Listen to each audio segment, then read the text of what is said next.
Hello everyone! Welcome! I am here today to revisit a game that is 4 years old as of the time I post this video, that brought a series of games back to its survival horror roots, which is Resident Evil 7. Welcome to the family, son.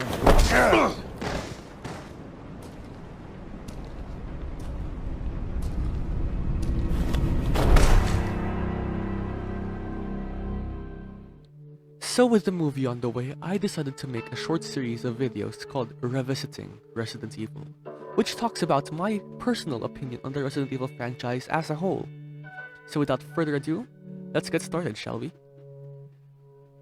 Resident Evil 7, released in January 24, 2017, is one, if not the most horrifying games I have played my entire life.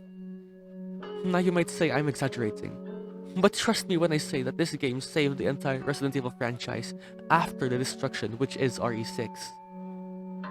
Now, I never hated RE6 per se.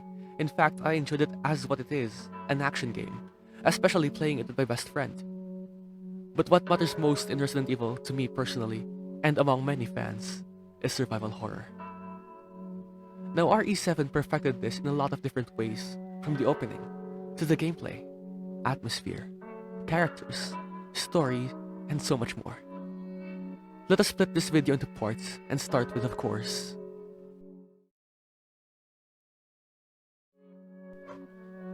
now, this is something I am pretty excited to talk about. The opening of Resident Evil 7 is literally everything that sets the stage you need to know about the main game. You start as a character named Ethan Winters, who has a wife missing for 3 years.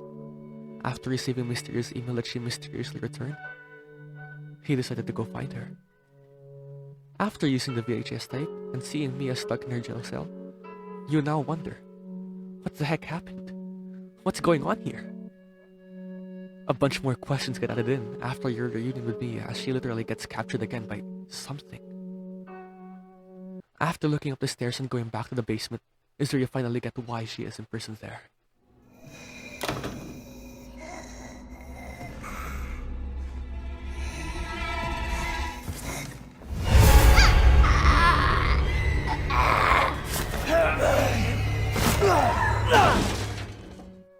The fright, the exploration, and the scares literally represented what Resident Evil is supposed to be.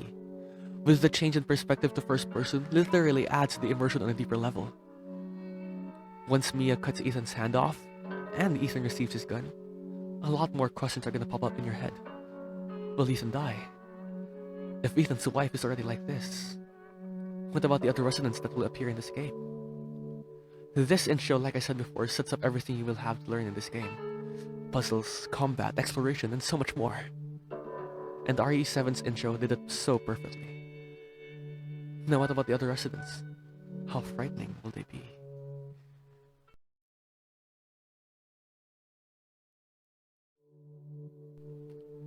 After that frightening and horrific intro is when you finally get in the main game and immediately meet the residents. Jack, Marguerite, Lucas, and Zoe Baker as she staples her hand back together. This scene, like the entire game, was horrific, and it's perfect. Marguerite shouting and yelling at you, Jack cutting Lucas's hand off with the following "not again," it sets up a lot of different questions. And lastly, Jack slicing the inside of her mouse. It is absolutely horrifying, and you have that sense of fear, hopelessness, and you wonder, how am I gonna escape? Minutes pass and the family finally leaves you alone, and you wonder, am I truly safe? With these people owning the house, how will I survive? And of course, that short breather of being alone and safe comes to close once you see that Jack is finally chasing you around the house.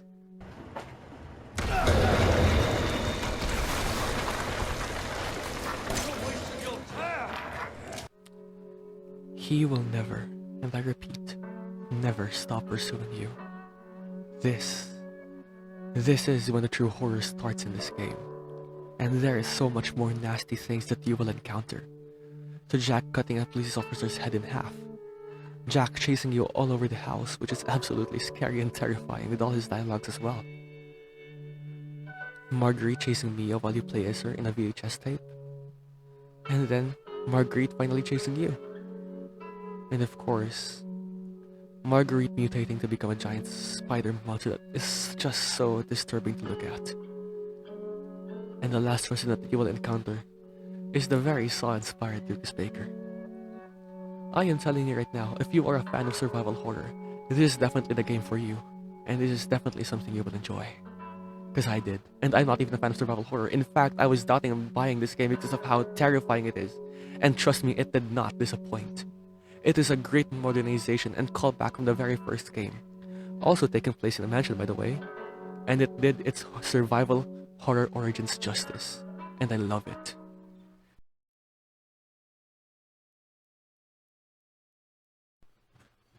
The molded are the common enemy types you will encounter in the main game, and they serve their part well. Once you thought you are safe with Jack Baker after killing him in your chainsaw boss fight, these molded creatures will appear more and more in the main house of this game, and they added the fear factor by a lot. Now, RE7 doesn't really have that much enemy variety, unlike previous titles like, let's say, Resident Evil 4. But that's what makes them scarier, the simplicity. And based on lore, you know what they used to be, and it's sad to see these people become the monsters that they are now. And all of this, every monster, every mold, all of this started with one experiment. Eveline.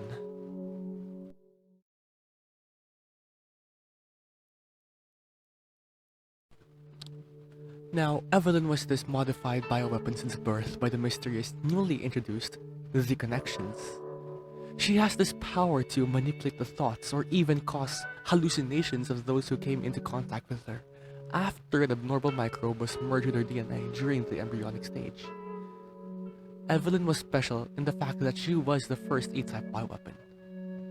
And like what we see in the game, she has this unhealthy obsession with building a family.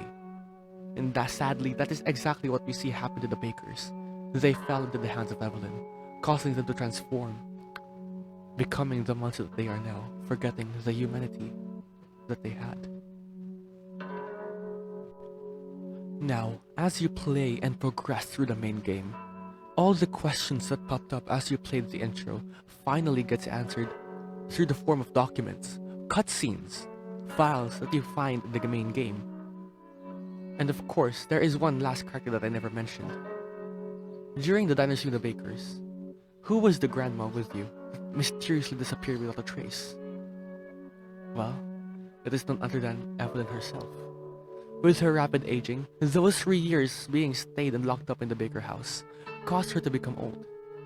The kid form of Eveline that we kept seeing was nothing more but a hallucination produced by her. This mysterious grandma who keeps following you around, appearing in different parts of the map, makes you wonder, who is this? Why is she here? And of course, that also gets answered. It was Eveline all along. Now, as more questions keep getting answered as we progress, of course you already know, we're headed to